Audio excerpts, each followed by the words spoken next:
So the normalcy is returning to Ecuador. The country saw a blockage for several days over indigenous group protests against government, which paralyzed country's economic cycle.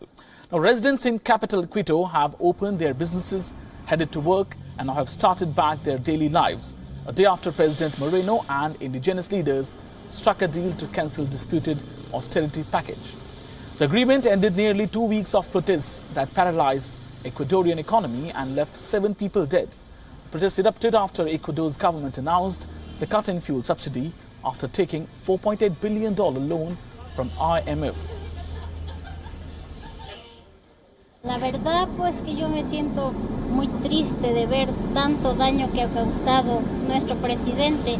Al ver que ya han pasado 12 días de manifestaciones, él no se puso la mano en su pecho y decir, pues ya es hora de levantar el país.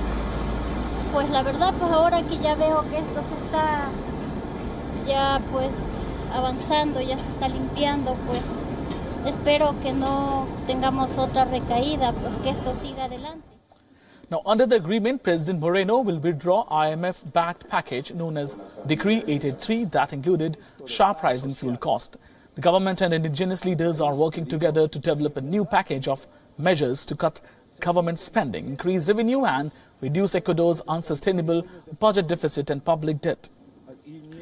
Meanwhile, thousands of indigenous demonstrators, student volunteers and local residents in Ecuador have launched a massive cleanup program at Quito Park, where anti-austerity protesters fought police for days, leaving piles of burning tires, trees and construction material.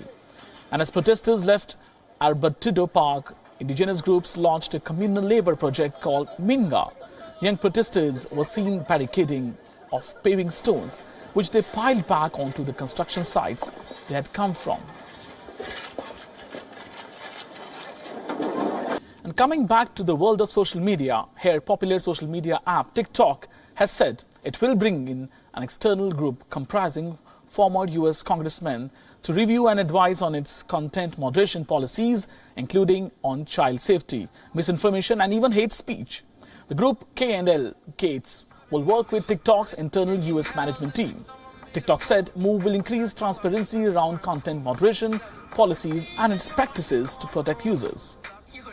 And created by Beijing's ByteDance technology, TikTok allows users to create and share short videos with special effects and is hugely popular in Southeast Asia, including India.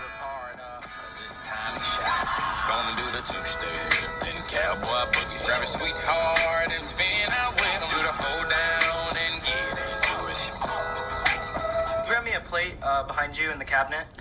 Earlier, TikTok had been slammed by a few US congressmen over security concerns. Lawmakers say TikTok could be used by Beijing government. TikTok meanwhile said company is storing content inside US territory and accusations have no ground at all. But similar to other social media companies like Facebook and Twitter, Video app too has faced ire of regulators related to content moderation on its platform. Facebook, the world's largest social media app, is in the process of setting up an external oversight board to function as an independent court of appeals on content decisions from its moderators.